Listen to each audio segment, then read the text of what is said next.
Hey Tim, look at this. Needs work. Hey Tim, how about this? Still needs work. Darn it. How about this? Nice, high five.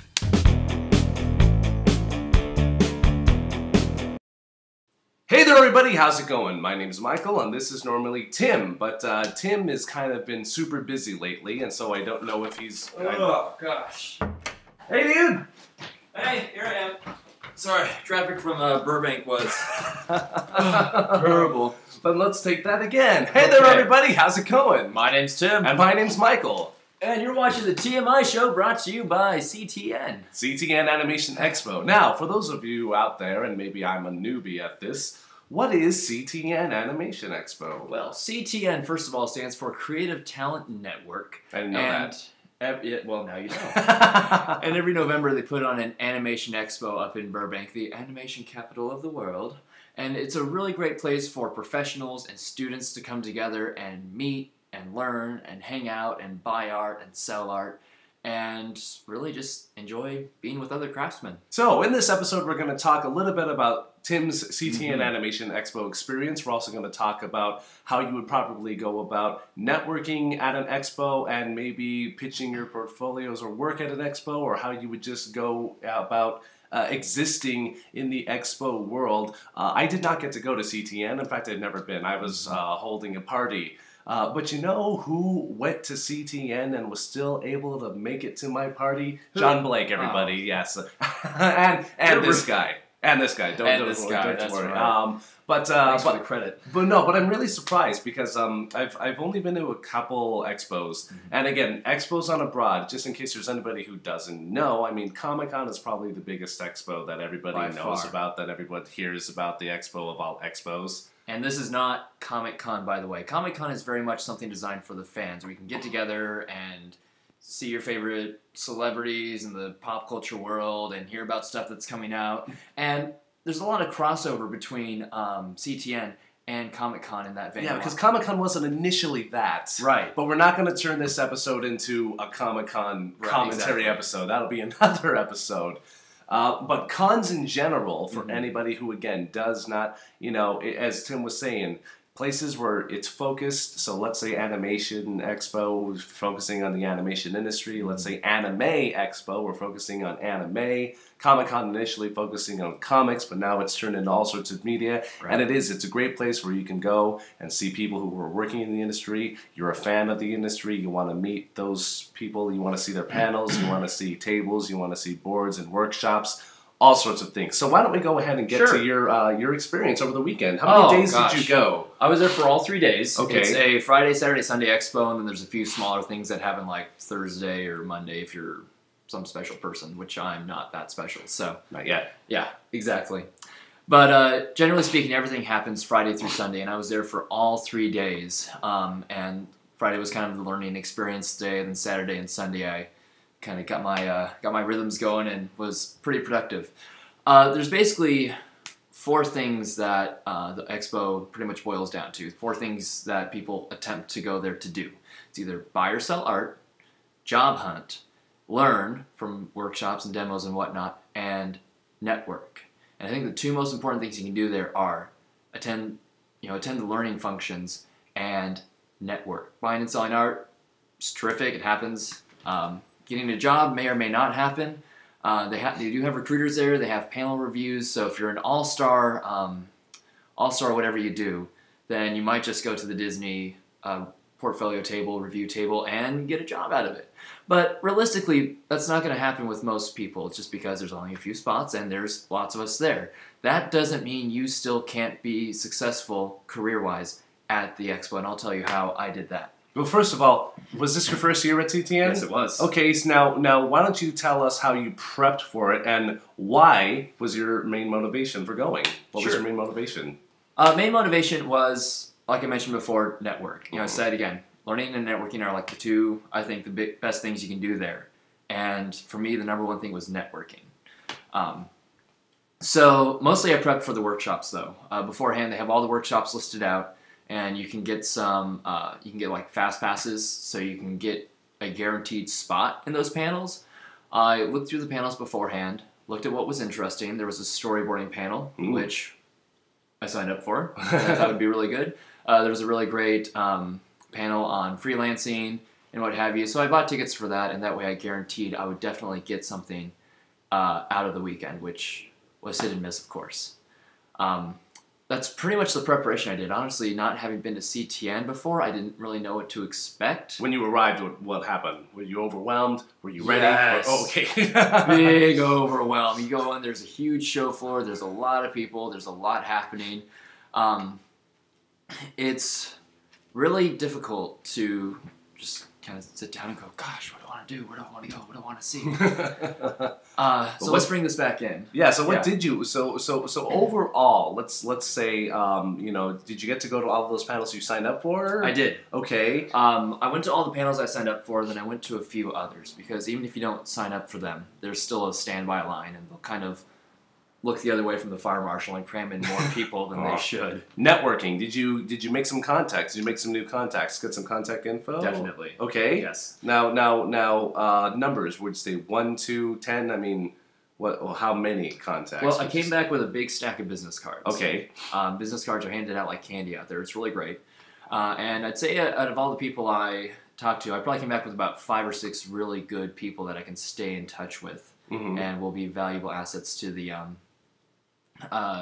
to my network. Now, are these people that are doing what you want to do, people you want to work with, or people who are kind of on our level, still trying to ground ourselves in the professional world? A lot of people somewhere in between. There's some people who are, my age, roughly my level, but have kind of taken the next step up and are already doing what I would like to do. People you want to work with. There you go. People I want to work with. So, well, why not? I mean, because if you guys are going to be basing yourselves in any sort of professional world, why not work with your friends? Exactly. And your friends are the people who will most likely hire you. So it's definitely good to meet people like that. Before we jump too much into networking, I do want to touch briefly on the panels and talk about the learning experience of that. I was very surprised to see that the learning was kind of hit and miss. There were a lot of panels I signed up for that I thought would be really great, and there were some panels that I thought, well, I'll try to make those if I can, if I have time, but whether or not I make it, it won't make or break me. Usually the panels were the opposite of what I expected. The ones I thought would be really great were actually not as helpful as I would have thought, and the ones I just kind of wandered into were actually some really strong ones. The storyboarding one, for example, that I mentioned, I thought this was going to be a terrific panel. It was called Storyboarding Intensive specifically, so I'm like, all right, storyboarding boot camp. It's 2 hours long. Most of the panels are only about 45 workshops, excuse me, strictly speaking. These were workshops I was signing up for. And the quick difference between a workshop, if you guys don't know, and the panel. So usually what they have in these big convention halls are rooms, and they set up tons of chairs, rows and rows, and they go all the way back. And then there's always a table, and sometimes there's just chairs. And the panel generally is putting an important person up there, or somebody who's a professional who knows about whatever it is they're talking about. Sometimes it's for a movie, and they sit up there, and they get to talk, and they have an interviewer mediating, and sometimes you yourself get to ask a question if you get to stand in a side standby line. Workshops are a little bit more focused on kind of working out and teaching you things, or may not be a handout. They may or may not be in a smaller room. They may or may not be interactive with you, or it could just be like a big seminar. So, going forward from there. Well, now I lost my train of thought. You were talking about the storyboarding workshop. We were, the storyboarding workshop, yes. So I thought it was going to be a really terrific workshop, and for some people I'm sure it was, but it turns out that it covered a lot of the same material that he and I get in our storyboarding class. So thank you, Brian. Yeah. Yay.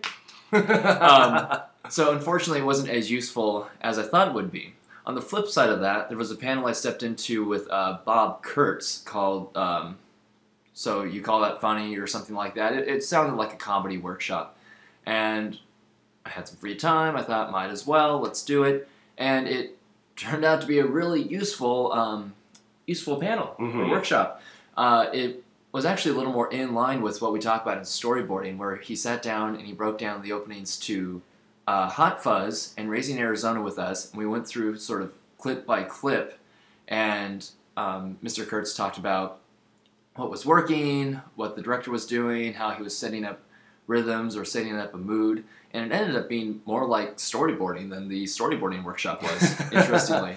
So I want to also make a point, Yes. because I went to AX a couple of years, Animation Expo at the LA Convention Center, and I want to say that there is so much to do, and if you've never been to an expo before, you will not get to do everything. Yes. That's just a point that we're going to put out there. You're not going to get to do everything, and don't feel bad about that. Also, having been to one expo a couple times, no year is going to be the same. You may have years where you're like Tim and you find some that were really gold and some other things that were kind of, you may be like one of my years, which everything was gold, and another year where everything was kind of, oh. And there's no way to predict that. What is there, the content for an expo is constantly changing year to year. So I just want to say, don't be discouraged if you go to your first expo and you don't have the best time, or everything that you signed up for wasn't great. It's such an ever-changing thing that you're never, ever going to be able to predict. I mean, Tim, as prepared as you were, and you still couldn't predict what was going to be what. Exactly. You have no idea. Especially since the panels that I got the most out of were really panels I couldn't really feel out based on what the title was or who the artist was. I wasn't really sure what to expect. It's kind of, I hate to say it's almost luck of the draw, but that's what it felt like. So you may have an experience going after several years, like I'm sure I will, where you recognize that, oh, this person's putting on a workshop. They did a really good workshop last year. I'm sure this is going to be a good one no matter what they're talking about. And you can eventually feel it out based off the speaker.